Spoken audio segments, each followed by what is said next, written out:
After that, he broken the ceasefire. He killed our people, and he didn't exchange prisoners. We signed the exchange of prisoners, but he didn't do it.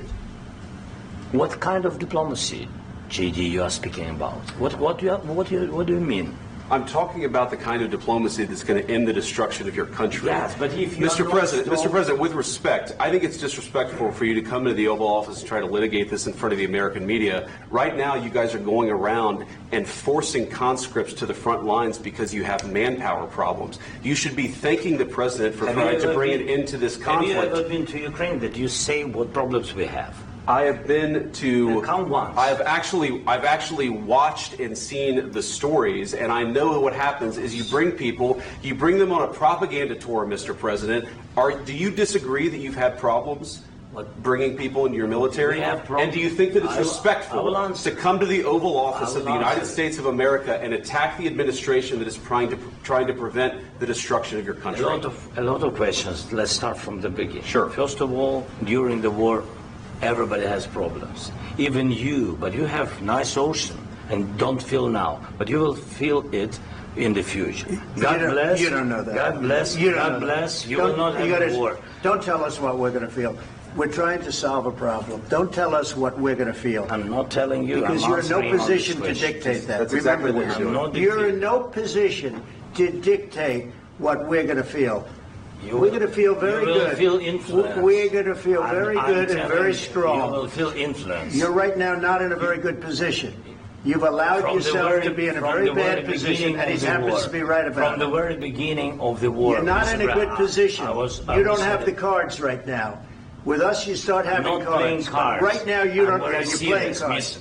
You're playing cards. You're gambling with the lives of millions of people. You're gambling with World War III. You're gambling with World War III.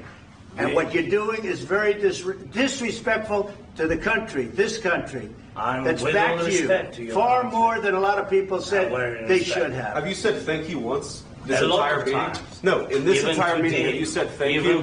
You went to Pennsylvania and campaigned for the opposition in October. Offer some words of appreciation for the United States of America and the president who's trying to save your country. Please, you think that if you will speak very loudly about the war, you can... He's not speaking loudly. He's not speaking loudly. Your country is in big trouble. Can I Wait a minute. No. You've done a lot of talking. Your country is in big trouble. I know. You're not winning. You're not winning this. You have a damn good chance of coming out okay because of us. Mr. President, we are staying in our country, staying strong from the very beginning of the war. We've been alone, and we are thankful. I said thanks you haven't in been this alone. cabinet. You haven't been alone. In this cabinet. We gave you, through this stupid president, $350 billion. We gave you military equipment, and you men are brave, but they had to use our military. If you didn't have our military equipment, this war would have been over in 2 weeks. In 3 days. I heard it from Putin. In 3 days. This is something maybe less. In 2 weeks. Of course, yes. It's going to be a very hard thing to do business like this. Again, just say thank you. I said a lot of times to American people. Except that there are disagreements, and let's go litigate those disagreements rather than trying to fight it out in the American media when you're wrong. We know that you're wrong. But you see, I think it's good for the American people to see what's going on. I understand, sir. I think it's very important. That's why I kept this going so long.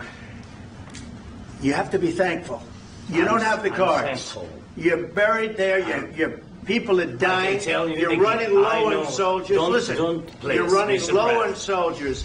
It would be a damn good thing. And then you tell us, I don't want a ceasefire. I don't want a ceasefire. I want to go, and I want this. Look.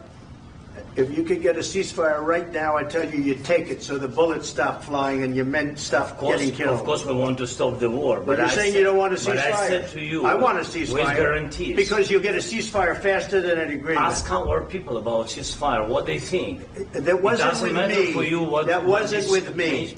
That was with a guy named Biden, who was not a smart person. That was with Obama. It was your president. Excuse me. That was with Obama, who gave you sheets, and I gave you javelins. Yes. I gave you the javelins to take out all those tanks.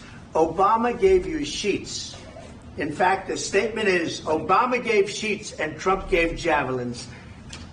You got to be more thankful, because let me tell you, you don't have the cards. With us, you have the cards. But without us, you don't have any cards.